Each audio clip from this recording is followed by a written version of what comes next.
Known for his comedic roles in classic TV shows like F Troop, Mayberry, R.F.D, and Mama's Family, Ken Berry brought joy and laughter into homes across America in the 1960s. But behind his silly on-screen antics was an unfathomable personal tragedy. Facts First presents the tragic death of Ken Berry and his children who died before him. Humble Midwestern beginnings.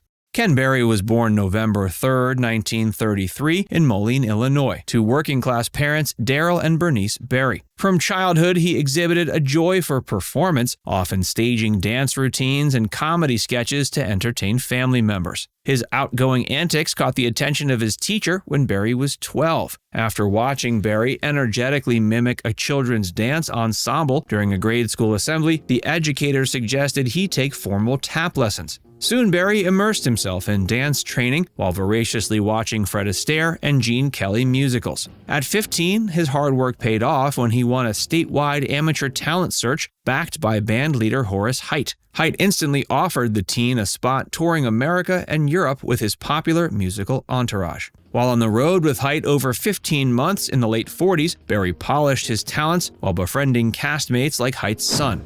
Answering the call to serve.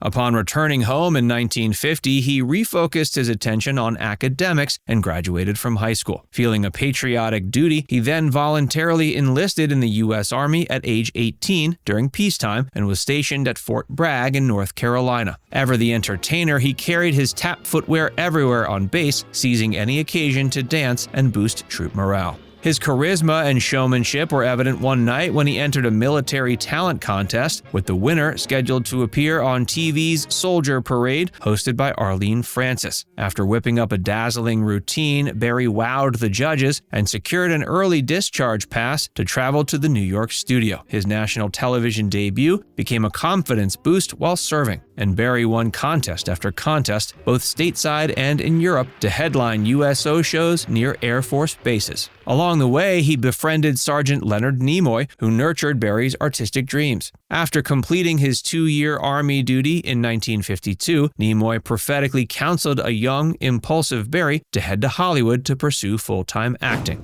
Scraping by as an actor. Berry landed in California with starry ambition but few connections. He spent his days auditioning while nights saw him attending acting and dance classes on the GI Bill. The perseverance paid dividends when Universal Studios signed Berry to a modest contract. But with movie musicals fading from popularity in the mid-50s, substantive big-screen roles were scarce. After meager supporting parts in films like Up in Smoke, Universal let Berry go after 2 years. He retreated to Las Vegas in the hopes that a splashy stage review might jumpstart his stalled career. There, he caught his first major break, opening for the legendary Abbott and Costello at the Sahara Hotel and Casino. Costello hired Berry for a lengthy engagement performing comedic sketches within the duo's nightclub act. Soon after, he landed a role with the Ken Murray Blackouts, a raunchy but popular Vegas burlesque spectacular featuring shapely showgirls and bawdy humor. Gaining confidence from entertaining nightly spectators, his dancing abilities captured attention.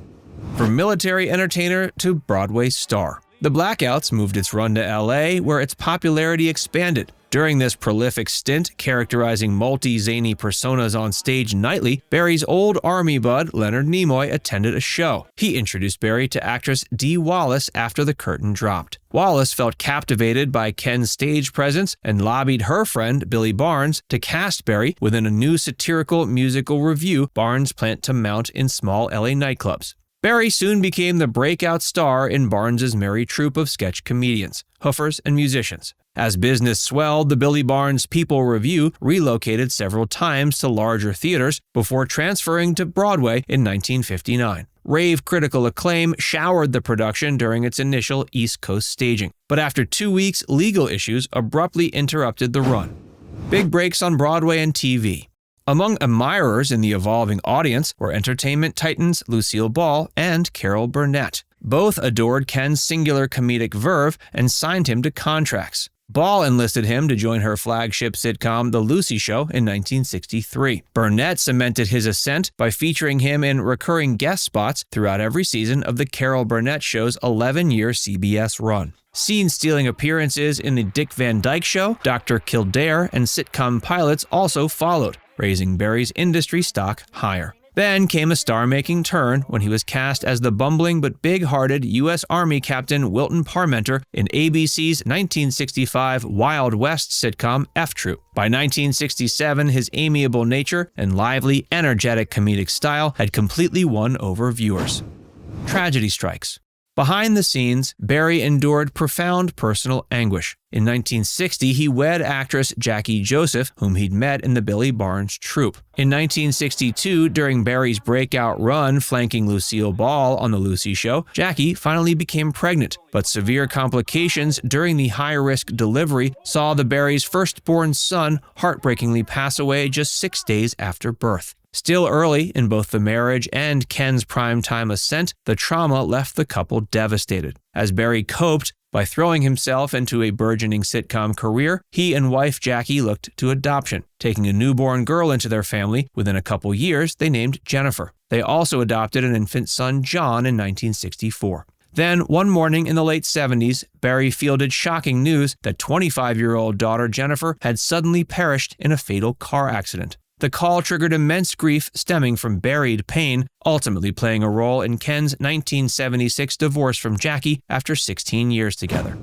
Becoming Mayberry's leading man. In 1968, he stepped into another significant TV role as the lead in Mayberry R.F.D., a spinoff of The Andy Griffith Show. The role was a major shift for Barry, who had previously been known by many only for his role in F Troop. Rather than trying to mimic Griffith's iconic Sheriff Taylor, he infused his character with his own genuine Midwestern charm, deliberately avoiding a Southern accent. He led the show with his unique blend of humor and warmth, even receiving a symbolic on-screen torch passing from Andy Griffith himself.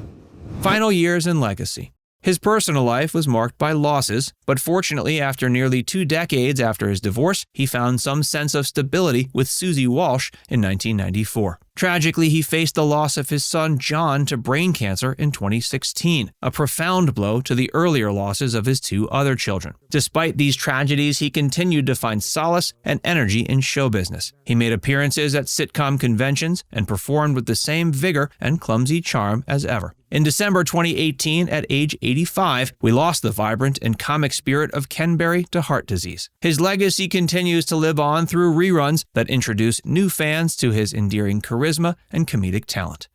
Now it's time to hear from you. What's your favorite memory of Ken Barry? Let us know in the comments section below.